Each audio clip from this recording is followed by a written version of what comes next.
Welcome to this explainer. Today, we are looking at a really interesting idea. How do small, everyday habits show huge changes in a whole country?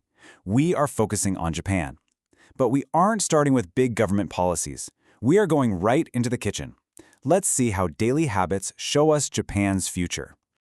So how do simple recipes show the future of Japan? It might sound a bit strange at first, but think about it. What we choose to eat and how we cook it tells a big story. It shows our free time, it shows our budget, and most importantly, it shows who we live with. Let's look at some food trends. They show a quiet but massive change in Japanese society. Recent books show a huge shift. People want easy meals just to survive their busy days. First, there are new recipe books written as comic books. They make cooking look fun and totally stress-free. Next, a famous guide shows how to eat on a budget of just 9,000 yen a month. That is a super tight budget. We also see trends like eating bean protein instead of meat and using silicone steamers for quick microwave meals. All of this points to one thing. More people are cooking for themselves, and they want it fast, cheap, and alone. This new way of cooking has a very fun mindset. One review for a popular comic recipe book pointed out a great trick. They wrote, "Smashing a ready-made hamburger makes meat sauce." The reviewer loved this. Tricks like this made their student life so much easier. It's clever, it's quick, and it completely breaks old cooking rules. People just don't want to spend hours cooking anymore. They want easy solutions for a busy, single life. But this brings up a new challenge. If more people live alone, everyone has to do their own housework. In the past, women in Japan did most of the cooking and cleaning. Now, as society changes, men need to learn these skills. So why do men hate routine housework? It's a serious question raised in the books we're looking at, and the answer offers a really interesting fix.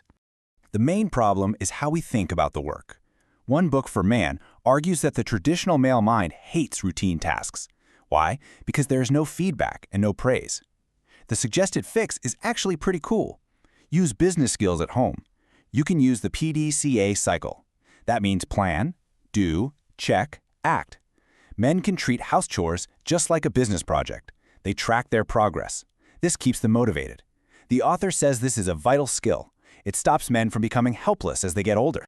Pushing men to do more at home leads to deeper questions. For example, who benefits from the gender division of labor? This is a direct quote from a book about the modern family. People are asking why men should only work outside and women only work inside. The old rules about who does what in a family are being seriously questioned right now. And that brings us to a really shocking number, 25%. Based on the data, this is the expected lifetime unmarried rate in Japan. Think about that for a second. 1 out of every 4 people is expected to never marry. We are zooming out from the kitchen, straight to a huge societal shift.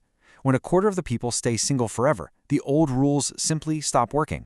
So, what does this mean for the country? Well, in the past, Japan's system was built on a growing family unit. The economy, taxes, and social support all expected people to marry and have kids. But Japan is now moving to a single-unit society. The basic living unit is no longer a family, it's an individual. This changes literally everything. It changes how food is sold, how people work, and even how they pay taxes. Experts use some strong phrases to explain these changes. They talk about rigid family models. This just means the old idea of a family is too strict, and it doesn't fit everyone anymore. They also talk about time lag polygamy. This means instead of marrying once for life, some people marry, divorce, and remarry over time. This creates unequal family patterns.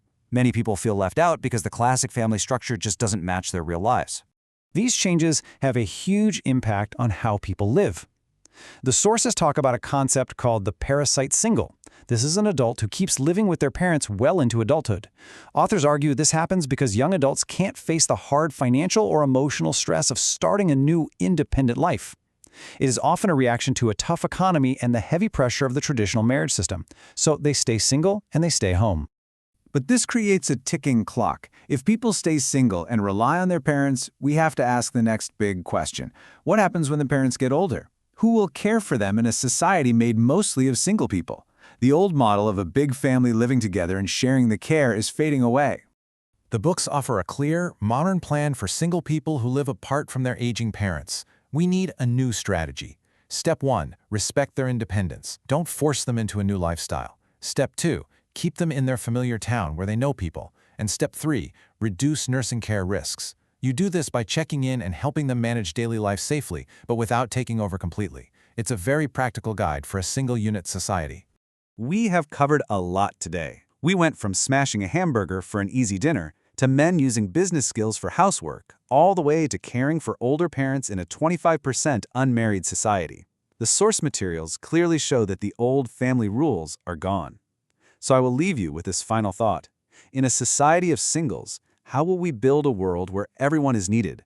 It's a huge challenge, but understanding these daily habits is the very first step. Thank you for joining me in this explainer. Keep asking questions and keep learning.